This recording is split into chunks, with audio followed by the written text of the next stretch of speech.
there's a majority out there, I feel, that think I do our social media. I fucking do not do our social media. Yeah. And if I did, it would literally just be rainbow quotes every day. Yeah. So trust me, it is not me that does our social media.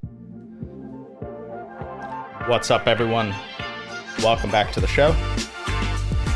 Today, I'm not sure what we're talking about today because Jen has some questions for me. I get to interview Todd today. All right. Ooh. Welcome back to the Hello Hair Pro podcast. My name is Todd. I'm here with my beautiful wife and business partner, Jen. Hello. Hi. And like I said, today we are talking, I guess, about me. Mm-hmm. And I'm not sure what the questions are. So we just did an episode like this with Jen.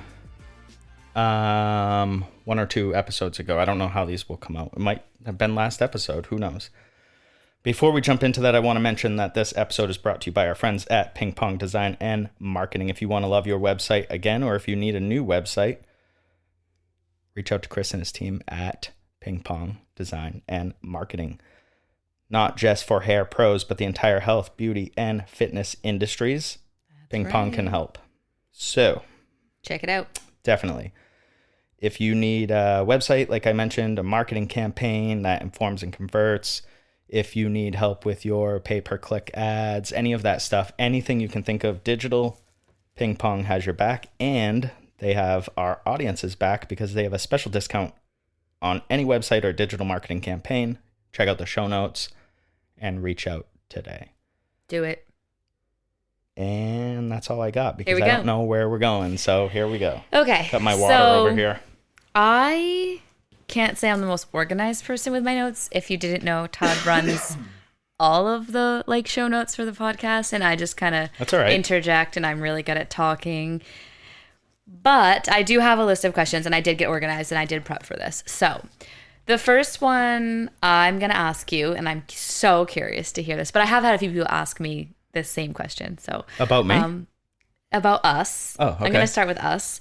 All right. I would like you to share with all of the people, how did we meet? Or where did we meet? We met at the 99.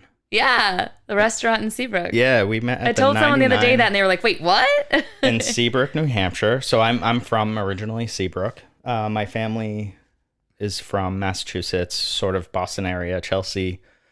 We moved up through Newburyport. If you know, I don't know where you're listening, but if you know the area, Newburyport is somewhere that you would know if you know the Northeast. And then my parents moved across the border into Seabrook, where I grew up, went to high school. And then right after high school, I started working at the 99. I don't remember exactly what year it was. Might have been 99. When we met? Yeah. 2000. Was it 2000? Yeah. I remember I had that. I had a 99 Volkswagen GTI. Mm-hmm. And so I knew it was around 99. It wasn't before 99. Yeah. I was going to UNH at the time, and then I was going to your school. I was in a very big transitional year myself. So, yeah, we met at the 99. I was maybe a line cook. Yeah, you were. At the time, because I did some prep. No, you were a line cook. I got my foot through the door as a dishwasher. And then I moved up to line cook. And then I moved, I guess some people would say down to prep cook, but I thought that was a sick job because I used to work 9 to 3. Guys, we were babies when we met, basically. Yeah, I wasn't even 21. I was just 21. So, it was a long time ago. So yeah, that's where we met. And you were the waitress. I was the waitress. Yes. One of the waitresses, but the waitress. Jen H. Yeah, the waitress I saw. I was really cute. You're all right. All right. So I think you asked me a similar question to this. So okay. I'm not trying to copy, but I might be. How did you arrive at the Todd you are today? And I have 3 parts to this. At Todd the Barber, Todd the co-owner to Hello, and Todd the Hello Hair Pro podcast.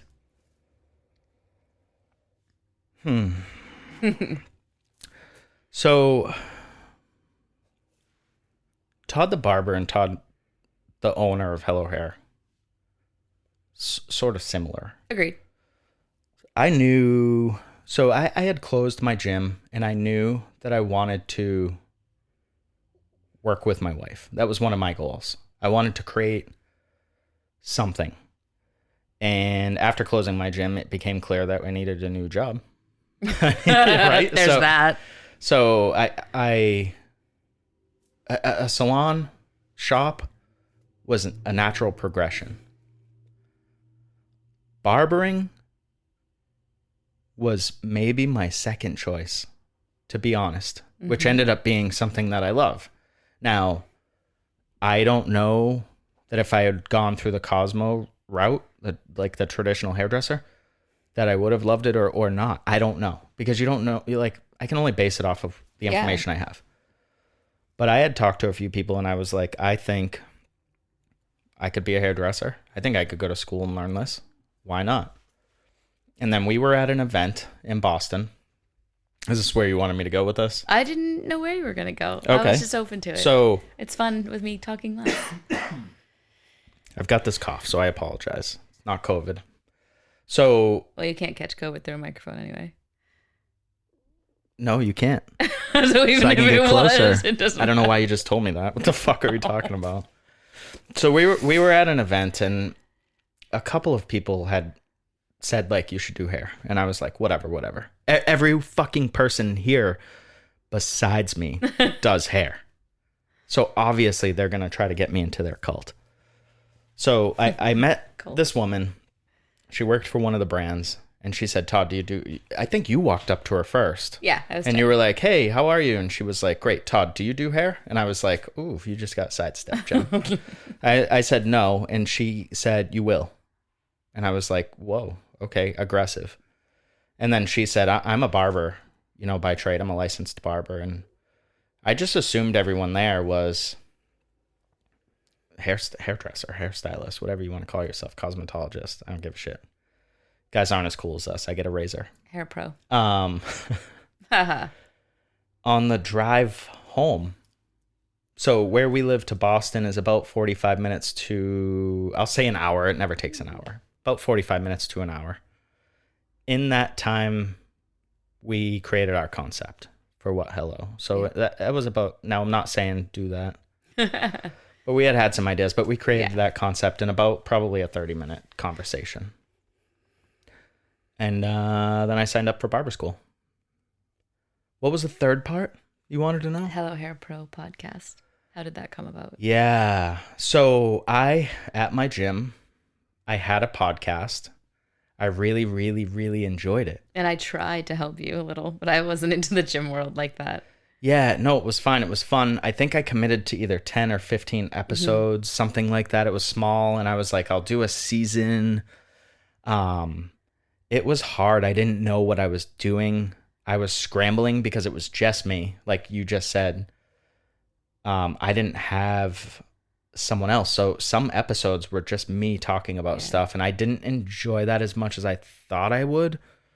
And I wasn't smart enough, or I didn't realize that I could have shortened the show. Like, it could have been a 10 or 15-minute podcast each episode, right? And those would have been great. But I was aiming for like this 20 to 30-minute mark, and I was like, I'm just rambling.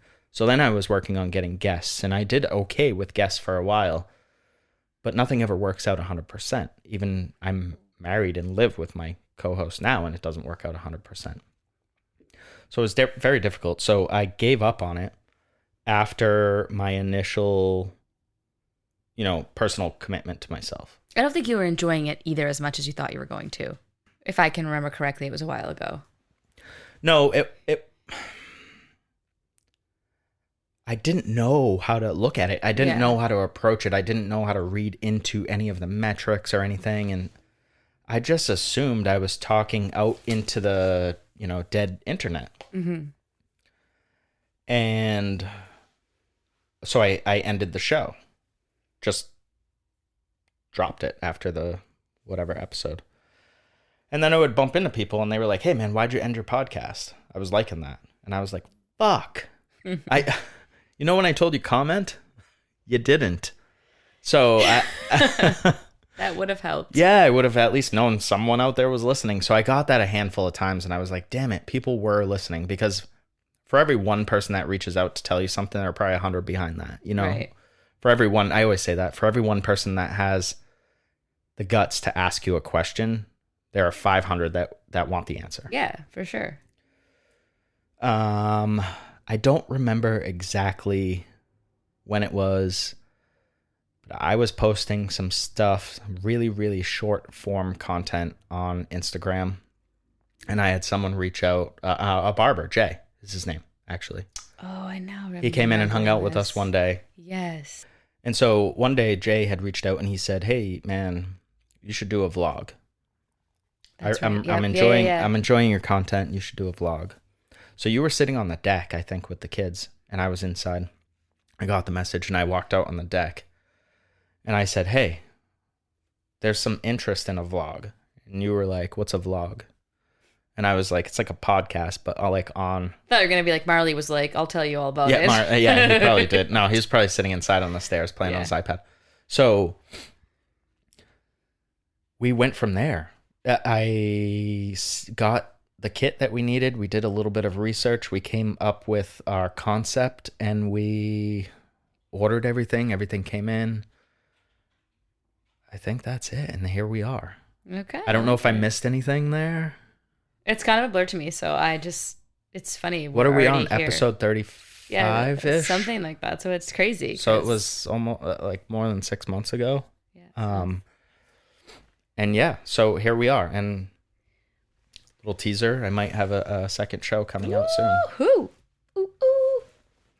Okay, so next I would like to speak to your barber school experience. And I want this in 2 parts because I would like people who are looking to go to school or considering going to barber school, like, why did you pick the school that you picked?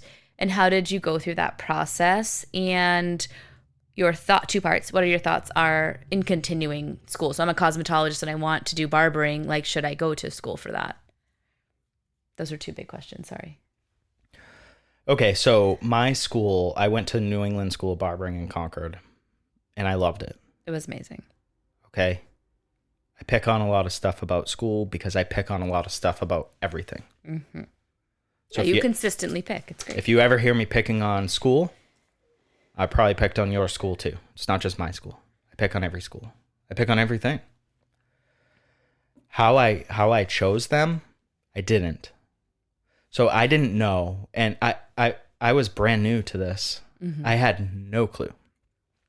So I had reached out to another school.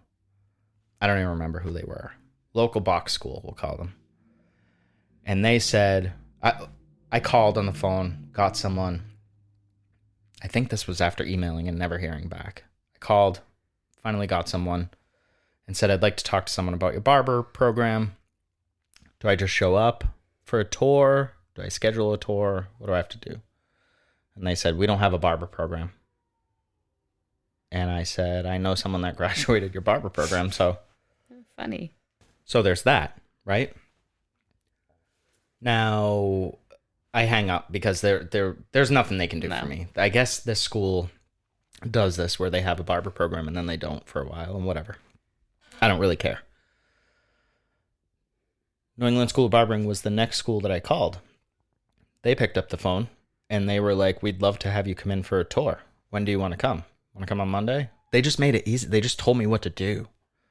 And so if you know me at all, just do that. Like if you know me and you've been out to eat with me, for example, you know that I'll ask the waitress or waiter what they would pick. Mm-hmm. And I'll order that. Thanks. And I'm happy with it 100% of the time because that's just how I am. Yeah. If I have someone else pick for me, I don't even mind doing the work. So when we had toured the school, I loved it, but I didn't know what I was looking at because I wasn't in the industry at all. And so on the ride home, I said, should I call the third school? And you were like, "For fucking what?" Like, that's where you need to be because you had connected with the instructors. Mm-hmm. And they were hands-on from the beginning. And that's where I was like, you're going to learn the most, the quickest, the most, it just progress the fastest you can coming out of a school. I did my first haircut, which happened to be a head shave, day 1 of school. Yeah. So there was no downtime. There was no waiting time. We jumped right in. What was the second part? Should people go back to school? They keep going to school because there's this kind of, I'm seeing this like stop trend. Doing that. Yeah, stop doing that. Stop. So I want to get better at my men's cuts, let's say. And what I'm seeing is people then are like, I need to go to barber school to add that onto my cosmetology. When, to be honest, I think the difference in the license, if they went, allows them to use a straight razor. Am I correct on that? Yeah. So, and I don't know if that's the end all to every men's cut that deserves another schooling where you're not just working on men's cuts wherever you are, or find someone to mentor you. And I think there's kind of ways around this.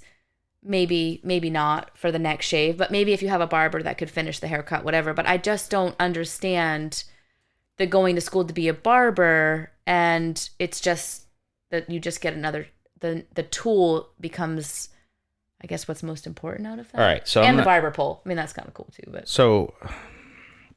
I don't know if people know that. You can't put a barber pole outside of your salon, whatever, in New Hampshire, unless you have someone with a barber's license. Right. That's a cool fun fact, by the way. You can. So a lot of people think that you can't have a barber pole with your business. Our camera died. All good. You can have a barber pole. Oh, you can? So if you, for example, own a restaurant and you put a barber pole inside for decor, there is no confusion. No one's confused. Nobody's like, oh shit, I thought I was getting a haircut here. No, Correct. They're like, I'm just going to get chicken tenders. No one was confused. Yeah. If you have a salon with no barber and you put a barber pole out, there's some confusion. Correct. So that's how I read the law. That's how I believe the law is written. I like that. So. Keep going to school. What do you think about that? Stop. Don't. Look, if you want to be a barber, go to barber school. Agreed. If you want to be a hairdresser, go to hairdressing school. If you want to do nails, go to nail school. And if you want nails are in Cosmo. Well, they were Whatever. when I went. Whatever. So here's the deal. Go and then focus on your primary area of what you want your body of work to be. Agreed. Then decide. I think I've seen this trend over the last couple of years. I've seen it where people are going to school. And here's what I think happens. And I'm going to use candor here and just be fucking blunt. I think people get done with school and they don't know shit. They have a license. They think they're awesome. But you don't know shit. Now, we all know that that's the truth. And all the people that are listening that are like, I know what I'm doing. I just finished school. In like 2 years, you're going to be like, I didn't know shit. Mm-hmm. So, and that's an okay place to be. But get out and start doing something. Don't use going to school over and over, and don't use going to all these online classes, right, as a blind, as a camouflage. Because I think that's what people are doing. A lot of people that I've encountered over the last couple of years are hiding the fact that they suck. And it's okay to suck. You're a fucking beginner. Yeah, you're learning. So... But you have to keep practicing. You have to commit. In my opinion, you have to commit to something. Agreed. Before you start tinkering. Mm-hmm. Because you don't have the foundation yet. Mm-hmm. And if you don't, we talk about this all the time. If you don't have the foundation, what are you truly building off of? Right. So learning how to do short hair is something that you can learn without going to barbering school.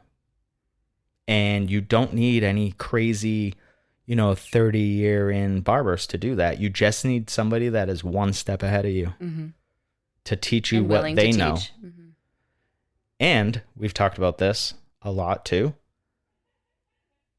That creates an opportunity for them. Right.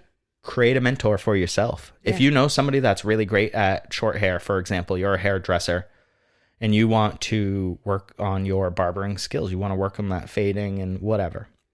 Okay. I don't know, compliment the shit out of that person and try to get them to take you under their wing. Mm-hmm. You don't have to go to school for it. Am I saying don't go to school? Don't do a crossover? No, I'm not saying that. If you want to do face shaves and stuff, right? You need the straight razor. Right, and then you would need to go to school for that. Yeah. So you need the license. Yeah. Although, can estheticians shave? I mean, what the fuck is the difference of using a scalpel on I don't know. I think they can do dermaplaning, so yeah, maybe. A dermaplaning, right. There was a question about that in the state years back, too. If barbers were allowed to dermaplane. So I'm allowed to shave someone's face, but I can't dermaplane. Anyways, we are allowed to. We're allowed to. But anyways, yeah, that's what I would say. I would highly recommend that you focus on your foundation first and then build off of that. I think that's great. Okay. Yeah. Go ahead. I was just going to say, and maybe talk to some people that have been around for a half a minute so that they can give you their opinion too. I'm not being negative here, but I'm, again, candor, and I'm just going to be blunt. The school's job is to sell you on going to school. Yeah, they're a business. They're fucking good at it. They're there to make money. So, yeah, my school didn't take everyone, which was awesome. I know, that was cool, for sure. So they were in a different position. They don't want every single person. Yeah. But a lot of schools need to fill their seats. So that'll make you feel right. Hey, we have one more opening. Yeah. We weren't going to take any more, but we'll take you. Right. Since you went here. Yeah. Yeah, that's called a warm lead. Yeah, exactly. Yeah, watch out for that. Okay, my next question, and again, it's a two-part. I think everything might be a two-part through this series. What do you like most about the hair industry, and what makes you cringe? You can start with either one first. I don't care. What do I like most about the hair industry?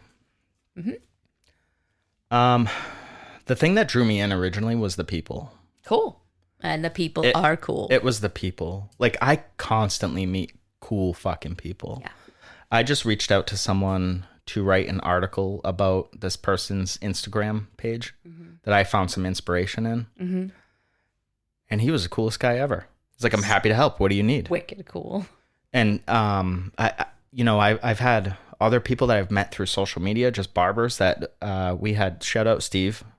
So we had Steve come up and do our podcast. He just showed up at our house. We were we had met virtually through Instagram and took it off of Instagram. Social media, you're supposed to meet people, right? Yep. But we were like, hey, we should get together sometime. And he was a guest on our show. Yeah, I remember I was like, oh, how long have you guys been friends? You're like, I have never met him. I'm like, wait, no, what? We had never met in person. You've never met him and he's coming to our house? It was the pandemic. I know. And so we had met. We had been sort of like talking on social media. But that's the industry. You just connect over this one thing and there was you bond. There was a vibe. Yes. And I have so many people that I've met that I feel like I can take from. And they're so willing to give. Yeah. What makes me cringe is that same answer. So there are so many people out there that are amazing. And then there are so many out there that think they have this secret sauce. That's a great answer for both. I just don't get it. You're not special. Look, it's hair. At the end of the day, we cut hair. We put hair on the floor. We color hair. Shave, treat hair, whatever. It's just hair, though. No one lives or dies. It's not that important. I'm not saying it's not important, but I'm just saying, I don't know. I guess the egos. Yeah, that's a good one. Okay. Now we're going to talk business partners. Okay. So, what was it like when we, meaning you and I, first decided to become business partners, working together, and how has it changed? Because it was very different from then to now, in my opinion, but maybe we'll see what yours is. So, when we became business partners, it was just I guess not a whim. You had been in the industry for 20-something years. I mean, it wasn't like we were like, oh, let's jump into this random industry and do this. It wasn't like we were like, oh, let's open a bakery and we'll just be good at it. Mm-hmm. We just sort of jumped in and there's value there, but there's also some struggles that come along with it. And I think for both of us, but we're just talking about me, so I'll talk about me. It's so weird. I think for me, I wasn't really certain on how to treat, like I knew how to treat a business and I knew how to treat a business partner. But because we're married, I just assumed things might just fall into place. Mm-hmm. But they didn't. Yeah. They didn't. And nothing bad happened, but there's just friction and chaos. And there are things where it's like, I thought you were doing that. No, you're supposed to do that. And it was a new working relationship. Right, exactly. Not so there are kinks, husband and wife. There are kinks to work out, right? Yeah. And like any relationship, you have hiccups, you have ups and downs and all those fun stuff. All those fun stuff. Whatever. Piss off. So, I think once we really sat down, we set our roles and tasks, set our boundaries, was like, I'm doing this stuff, you're doing this stuff we're doing together, this stuff just do on your own, this stuff check with me on. You know, we sort of organized and structured our relationship.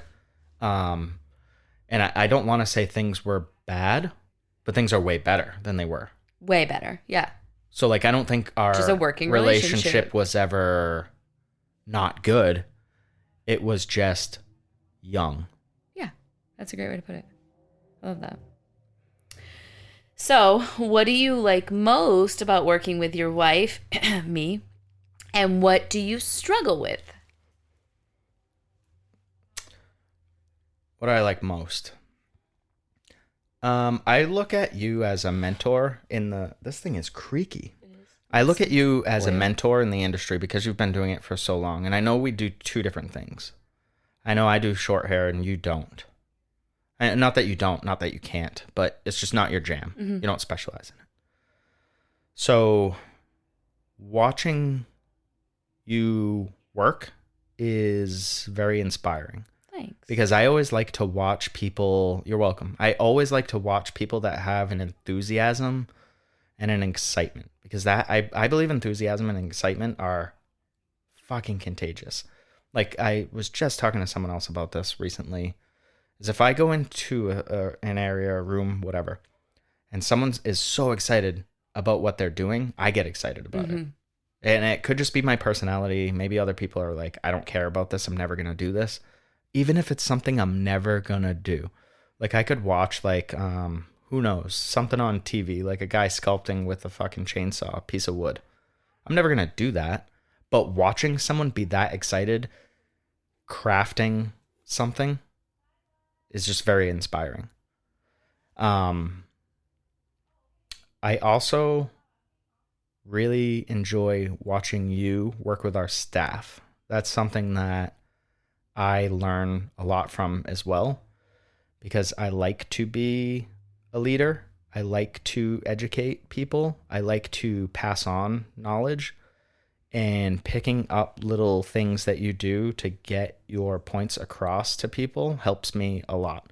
I used to stand in front of groups at my gym and coach, and I used to always get compliments, but I'm like, you guys don't understand. I'm dying standing up here in front of a group. Like, this isn't easy. You know, and now I have to yell at everyone in the room because you're going to move like shit and round your back and your knees are going to cave in on your squats. But yeah, so just, I guess the highlights are those things. I guess that's what comes to the top. And what do you struggle with working with me? I don't know if at the moment I have anything pressing that comes to the front, but the most recent thing would be boundary issues. So like I said in our last episode that we recorded, I have no shortage of ideas. So I had said, I wish the whole world, all the walls were whiteboard, because I would take a marker and just dry erase right everywhere. I made a note of that. So that would happen to me in my sleep, early in the morning, late at night. And I would bring it to you with this excitement. And you were like, we have 3 kids. I have to be up at 5:30. Like, I don't have the energy to listen to you. I'm exhausted. And for a little bit, I would get not frustrated, but I was like, what am I doing? Why am I not able to connect with her? Why am I not able to get her excited? And it wasn't that you weren't excited. It was just my delivery. Not even my delivery. My timing sucked. Mm-hmm. So that was a struggle, I would say.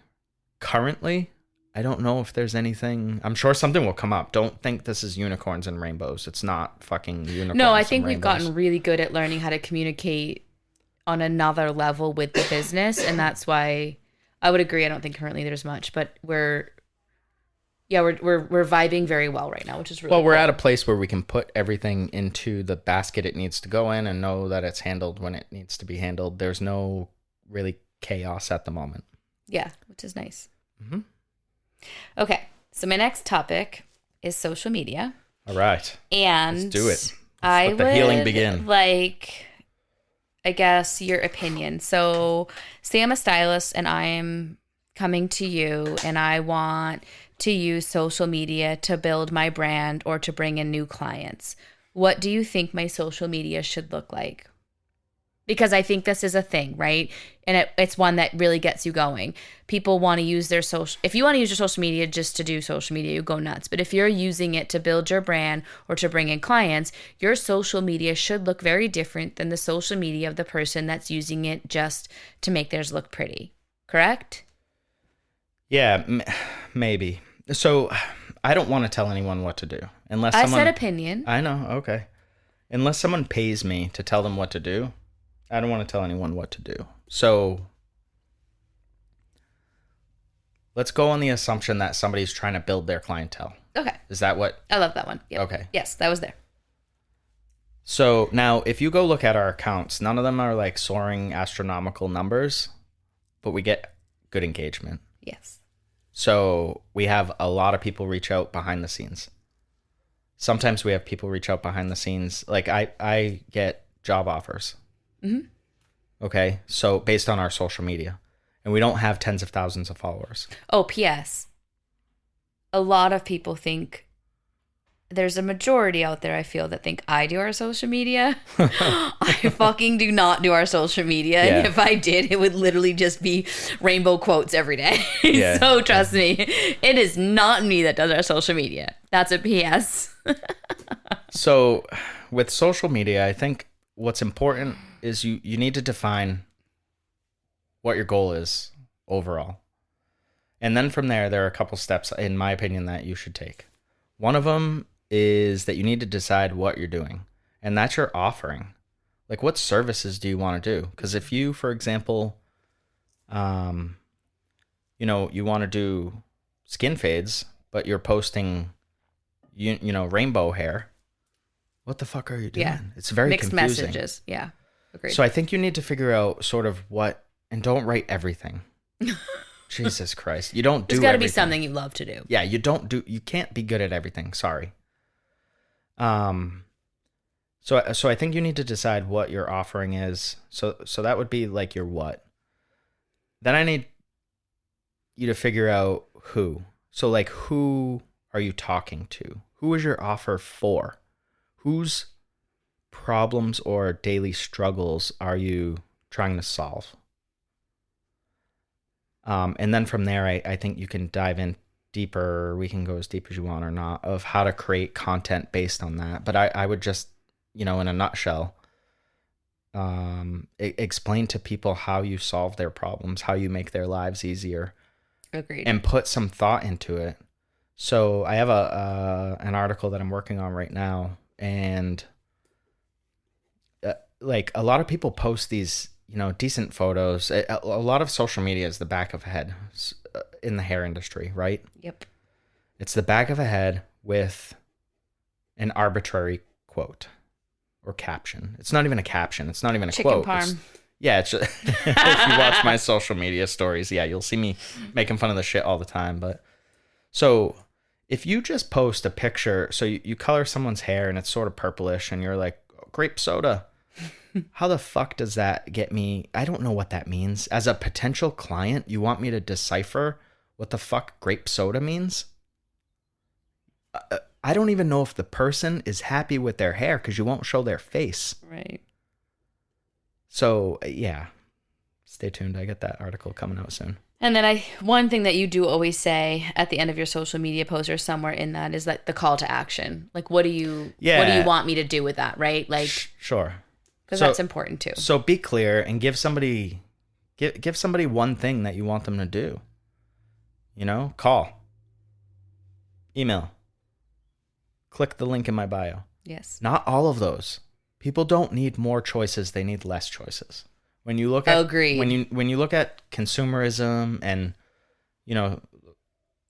the economics of sales and things like that, simple is the way to go. Always, it just forever. is.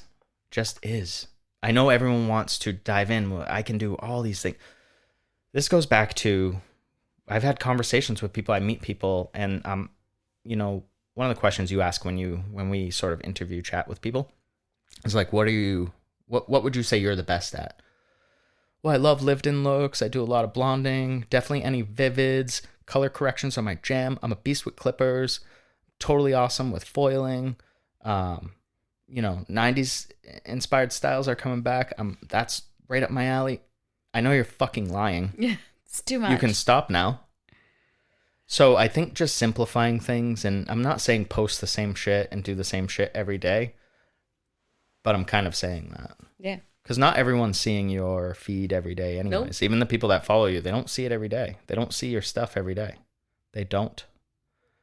Stop trying to hack the algorithm. Be authentic. And focus. You hear all the gurus talk about niche. Niche down. I just use the word focus because I don't need to be a guru of anything, and I don't need people to like me. I don't really care. Okay.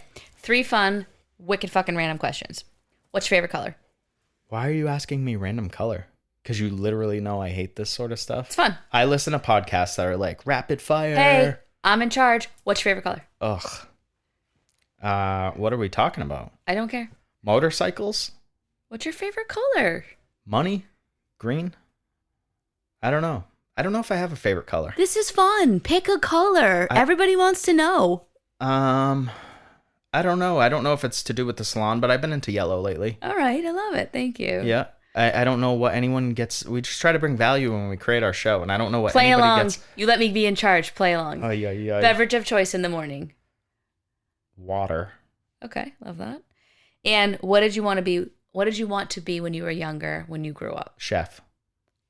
Huh. Cool. Okay.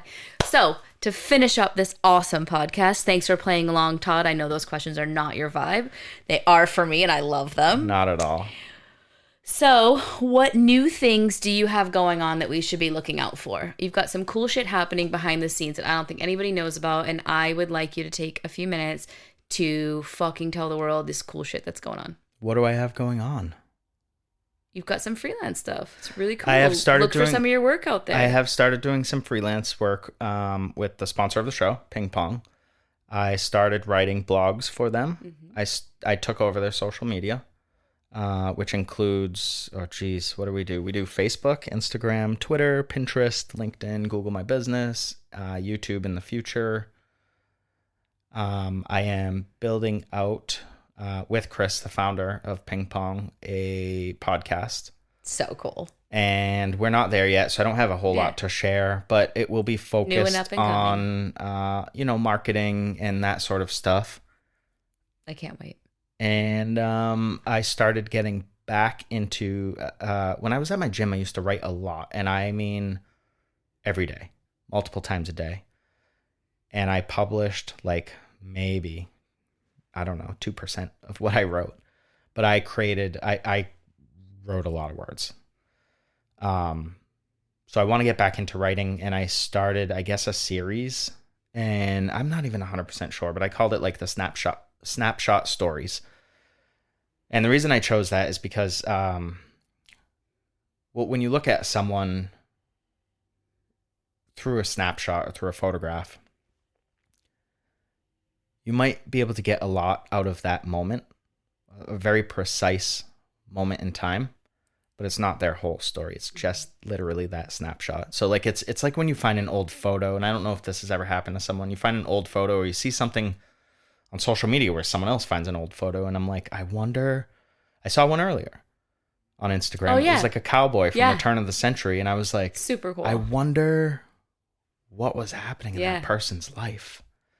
And this was just someone posed. It was a portrait. There was no context. It was just the cowboy. And I just thought that was the coolest thing ever because there was no context, so you could create this story in your head. And I just love storytelling. And I guess, yeah. Did I miss anything? No, that's great. All right. So that's what I'm up to. And I don't like to talk about myself. You did great. If you haven't noticed, I'm probably sweating. Last rapid fire question, and we'll be done. More? How do you take your coffee? Black. Hot or iced? Iced. Sweet. So. Not sweet. Black. Got it. I wasn't using it in that way. Dun. I challenge any of you when you see Todd recently, bring him a black coffee, but also ask him a fun fucking weird question and just make him sweat because it's cool. Oh my God. Stop it. Hey, you know what? Thanks for listening. Thanks for letting me lead this conversation. Thanks for letting me hit that button. I appreciate it. Please like, subscribe, comment, check out Ping Pong. And thanks, Todd, for letting me interview you. Check out Ping Pong because I'll be over there on the website, pingpongdm.com. Super cool. Thanks, guys. Thanks for listening. Reach Appreciate you. Bye.